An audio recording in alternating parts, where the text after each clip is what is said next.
اب دیکھتے بوڑھی اماں آئی نہیں, آ گئی جی آ گئی, چلو میرے گھر تمہیں حلوہ کھلاؤں. یعنی صحابہ کرام کہتے ہیں ہم پورا جمعہ اس بی بی اماں کا انتظار کرتے کب جمعہ آئے گا اور ہمیں یہ میٹھا حلوہ کھلائے گی. یہ تو صحابہ کا دور ہے. جس دور میں ہم پڑھا کرتے تھے اپنے گاؤں کے اندر ایک حکیم صاحب تھے, وہ جمعرات کو محفل کرواتے تھے, 10 بچے لے کے جاتے تھے اور ایک بچے کو 3 روپے دیتے تھے, ایک بچے کو 3 روپے. اچھا ہم اندر بھی جلدی سناتے ہیں. اب جیسے وہ حکیم صاحب آتے کہ حافظ صاحب 10 بچے چاہیے, تو ہم پڑھتے پڑھتے نا اپنا چہرہ یوں آگے کرتے ہیں. اب استاد سمجھ جاتا ہے اچھا تم نہیں جاؤ جی تم بھی جاؤ. یہ پھر ہمیں 3 روپے ملا کرتے تھے قرآن خوانی کے, اور سمجھے کہ ہم خوشی سے پھولے نہیں سماتے تھے. یعنی ایک وہ غربت کے دور بھی تھے, اور الحمدللہ آج تو 3 روپے کا دور گیا تو 3-3 ہزار آ رہے ہیں, مگر وہ لطف نہیں ہے, وہ سکون نہیں ہے, وہ چاشنی بھی نہیں ہے, کچھ بھی نہیں ہے, وہ کچھ بھی نہیں ہے. آج کسی کو 1000 روپے دو, قبلہ مفید صاحب ہم پیدا بھی نہیں ہوئے تھے, تو وہ دور بڑے عجیب دور تھے. اچھا آج تو بچوں کو اچھا کھلایا جاتا ہے نا. ہمیں پتہ کیسے کھلایا جاتا تھا؟ ہم اپنے گاؤں کے اندر نا ایک بڑی سی چھابڑی لیتے اور بڑا سا کٹورا لیتے اور بڑا سا ڈنڈا لیتے اور جاتے تھے سارے گھروں سے دروازے پہ دستک دے دے کے روٹی لیتے تھے. کس نے ساگ دیا, کس نے کیا دیا, وہ ایک ایک کٹورے میں سارے سالن 15-20 سالن ایک کٹورے میں جمع ہو گئے. کس نے کھٹا دیا تو کس نے میٹھا دیا, سارا جمع ہو گیا. اب شام کو ہمارے استاد صاحب بیٹھ کے چمچ پورا مال کو سب کو مکس کر دیتے, پھر ایک ایک بچے کو روٹی پہ رکھ کے دیتے, اور آج تک وہ ذائقہ اس زبان کو ترس رہی ہے. آج تک وہ ذائقہ کو. ہم 150 طلباء تھے اور 1 پاؤ چنے کی دال میں ہمارا سالن بنتا تھا, اور جب ہم سالن لیتے تھے ہمیں ڈھونڈنے سے بھی 2-3 چنے ملتے تھے پانی کے اندر, مگر کہتے ہیں یار وہ زمانہ بڑا سہانا تھا. آج بہترین قسم کے من و سلوا کھلا دیں, تکے بروز نہ جانے کیا کچھ کھلا دیں, وہ نہ مزہ آ رہا ہے نہ ذائقہ آ رہا ہے. خلوص تھا اس زمانے کے اندر, اور جن لوگوں نے وہ زمانہ پایا اللہ نے انہیں علم کی دولت سے مالا مال کیا ہے. اور آج آسائشیں تو بہت ہیں, علم نہیں ہے. اس زمانے میں آسائشیں نہیں تھی, علم تھا. تو بہرحال اللہ رب العزت ہمیں جو یہ معروضاتی باتیں میں نے آپ کے سامنے. جی ہاں, مرنے سے پہلے اپنی قبر پہلے سے بنوا لینا اچھی بات ہے. بعض لوگ کفن پہلے سے رکھوا لیتے ہیں, اچھی بات ہے. ایک صاحب کہ جناب میں نے پہلے سے کفن لے کے رکھ دیا. میں نے کہا کیوں؟ کہا کہ میری اولاد کا بھروسہ نہیں ہے, مرنے کے بعد کفن دے یا نہ دے. کوئی کہا تو پہنا, کوئی کہا تو پہنا, تو میں سے ہی پڑا رہوں گا. یعنی اس اولاد کی اس بدبختی کیا کہ ماں باپ اسے ڈرے ہوئے ہیں.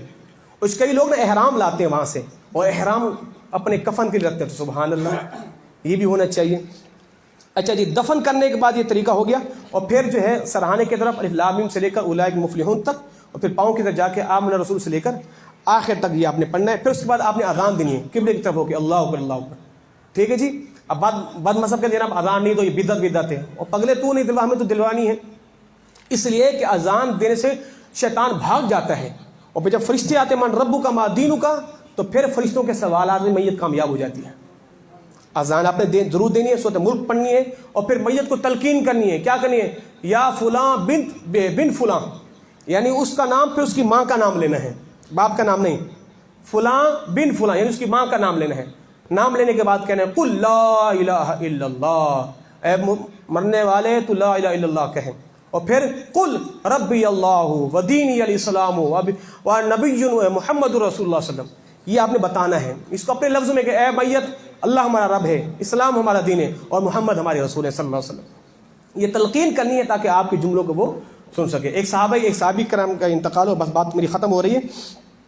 اچھا جی, تو ان کا جب انتقال ہو, وصال ہونے لگا, تو اپنے بیٹے سے کہا کہ جب میں مر جاؤں تو مرنے کے بعد کیا کرنا, دفن کرنے کے بعد فوراً بھاگ کے نہیں آنا, میری قبر پہ ٹھہرنا. آج تو لوگ دفن کیا تو 2 منٹ کے اندر آ گئے.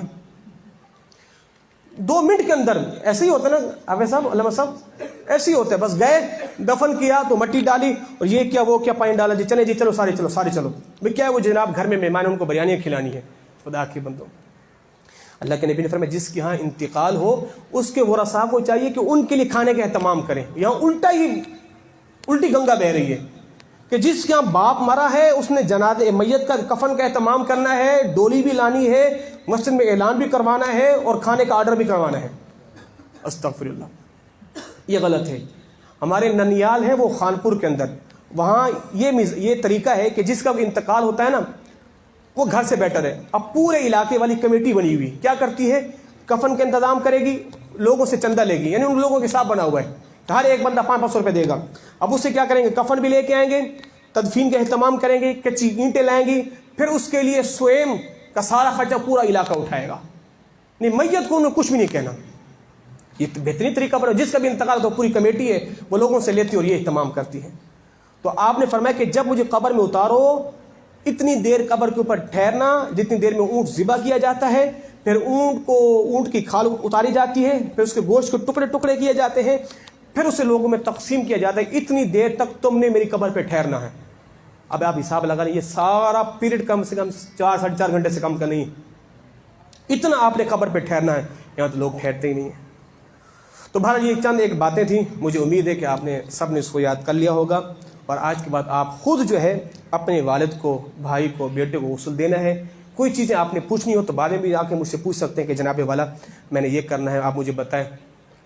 قبر میں خود اتاریں اور غسل بھی خود دیں, کفن بھی خود پہنیں, سارے معاملات آپ خود کریں. پھر آپ کی مرنے والی کی روح بھی خوش ہوگی اور آپ کو خود بھی تسکین ملے گی, اور ان کی جناب کیا جائے آپ. ٹھیک ہے جی. تو اللہ رب العزت ہماری اس کلاس کو اپنی بارگاہ میں قبول و منظور فرمائے.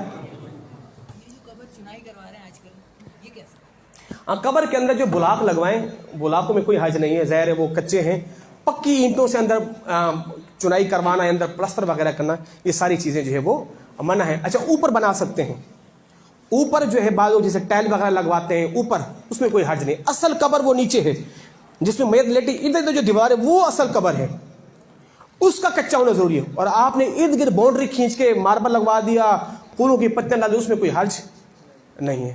چلے جی, انشاءاللہ اللہ نے چاہا تو پھر ایک مرتبہ پھر جو ہے نا ایک عرصے ایک بار یہ کلاس دوبارہ کریں گے تاکہ آپ کو اب یاد دہانی بھی رہے. اور ایسے انشاءاللہ ایک ہفتے بعد, 2 ہفتے بعد, مہینے بعد چھوٹی چھوٹی کلاسیں ایسے ہم کرتے رہیں گے. آمین. اللہم صلی علی.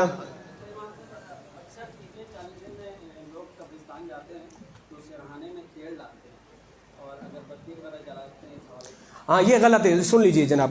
یہ سرہانے میں تیل ڈالنا, اگربتی جلانا, قبر کے اوپر اگربتی موم بتی جلانا منع ہے. ٹھیک ہے جی. اگر آپ نے اگربتی جلانی ہے تو قبر کے اوپر نہیں, سائڈ پہ جلائیں تاکہ آنے والوں کو خوشبو ملے. اور قبر کے اوپر بھی آگ لگانا یہ بھی منع ہے. تو تیل ڈالنا, اگربتی, موم بتی, یہ ساری چیزیں کیا ہیں, منع ہے. جی. آمین. اللهم صل على سيدنا مولانا محمد وبارك وسلم. اللهم تقبل منا انك انت السميع العليم وتب علينا يا مولانا انك انت التواب الرحيم. یا رب العالمین, پروردگار جتنے میں نوادی بھائی پروردگار اس محفل میں بیٹھے دین سیکھا, پروردگار ہم تمام کو اس کی برکتیں عطا فرما, تمام کا بیٹھنا اپنی بارگاہ میں قبول فرما, ہم تمام کو اس طریقے کو یاد کر کے اپنے اعزاء و اقرباء کو غسل دینے کی توفیق عطا فرما. وصلی اللہ تعالی علی خیر خلق. پروردگار جتنے بھی نمازی بیٹھے دین کے لیے بیٹھے, لیکن تمام کا بیٹھنا اپنی بارگاہ میں قبول فرما. وصلی اللہ تعالی علی خیر خلقہ محمد وعلی آلہ وصحبہ اجمعین برحمتک یا ارحم الراحمین.